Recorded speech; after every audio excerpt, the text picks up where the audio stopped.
ಇನ್ನೇನು ವರಮಹಾಲಕ್ಷ್ಮಿ ಹಬ್ಬ ಹತ್ರ ಬರ್ತಿದೆ, ಹಾಗಾಗಿ ಮನೆ ಕ್ಲೀನ್ ಮಾಡ್ತಾ 2-3 ದಿವಸದಿಂದ ವೀಡಿಯೋಸ್ನು ಕೂಡ ಹಾಕಕ್ಕಾಗಿರಲಿಲ್ಲ. ಹಾಗೆ ಇವತ್ತು ಸಲಾಡ್ ಮಾಡೋಣ ಅಂತ ಮೊಳಕೆ ಹೆಸರುಕಾಳು ಹಾಗೆ ಸ್ವೀಟ್ ಕಾರ್ನ ಸ್ಟೀಮ್ ಮಾಡ್ಕೋತಾ ಇದ್ದೀನಿ. ಜೊತೆ 1 ಪಾಟ್ ರೆಸಿಪಿ ವಾಂಗಿಭಾತ್ ಮಾಡ್ತಾ ಇದ್ದೀನಿ, ಅದು ಕುಕ್ಕರಲ್ಲಿ.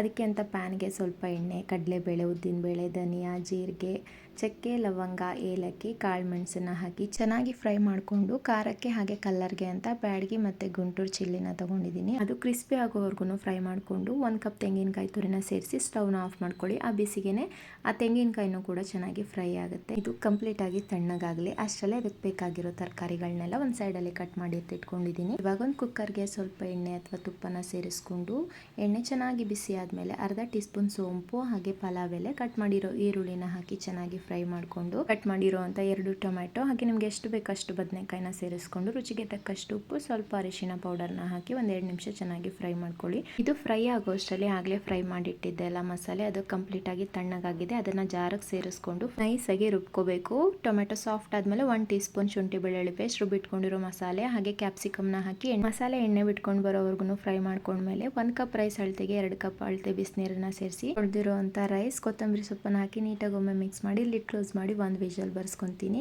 ಅಡಿಗೆ ಸ್ಟೀಮ್ ಮಾಡ್ಕೊಂಡಿರೋ ಹೆಸರು ಕಾಳು, ಸ್ವೀಟ್ ಕಾರ್ನ್ ಹಾಗೆ ದಾಳಿಂಬೆ ಹಣ್ಣು, ಕಟ್ ಮಾಡಿರೋ ಸೌತೆಕಾಯಿ, ಕೊತ್ತಂಬರಿ ಸೊಪ್ಪು, ರುಚಿಗೆ ತಕ್ಕಷ್ಟು ಉಪ್ಪು, ಪೆಪ್ಪರ್ ಪೌಡರ್, ಜೀರಾ ಪೌಡರ್, ಲಾಸ್ಟಲ್ಲಿ ನಿಂಬೆಹಣ್ಣಿನ ರಸನ ಹಾಕಿ ಮಿಕ್ಸ್ ಮಾಡ್ಕೊಂಡ್ರೆ ಸಲಾಡ್ ಕೂಡ ರೆಡಿ ಆಗುತ್ತೆ. ವಾಂಗಿಭಾತ್ ಅಂತೂ ತುಂಬಾನೇ ಚೆನ್ನಾಗಿತ್ತು. ಅದನ್ನ ಲಂಚ್ ಬಾಕ್ಸ್ ಹಾಕಿ ಪ್ಯಾಕ್ ಮಾಡಿ ಅವನ್ನ ಸ್ಕೂಲಿಗೆ ಕಳಿಸಿ ಮನೆಯಲ್ಲಿ ಬೂದುಗುಂಬಳಕಾಯಿ ಇತ್ತು, ಅದರದ್ದೇ ಜ್ಯೂಸ್ ಮಾಡ್ಕೋತಾ ಇದ್ದೀನಿ. ವೇಟ್ ಲಾಸ್ ಮಾಡೋರಿಗಾಗಿರ್ಬೋದು ಅಥವಾ ಬಾಡಿ ತುಂಬ ಹೀಟ್ ಆಗಿದೆ ಅನ್ನೋರು ಈ ರೀತಿ ಬೂದುಗುಂಬಳಕಾಯಿ ಜ್ಯೂಸ್ನ ವಾರದಲ್ಲಿ 2 ದಿವಸ ಕುಡಿಯೋದ್ರಿಂದ ಬಾಡಿ ಹೀಟ್ ಕೂಡ ಕಡಿಮೆ ಆಗುತ್ತೆ. ಈ ವಿಡಿಯೋ ಇಷ್ಟ ಆಗಿದ್ರೆ ಪ್ಲೀಸ್ ಒಂದು ಲೈಕ್ ಮಾಡಿ. Thank you.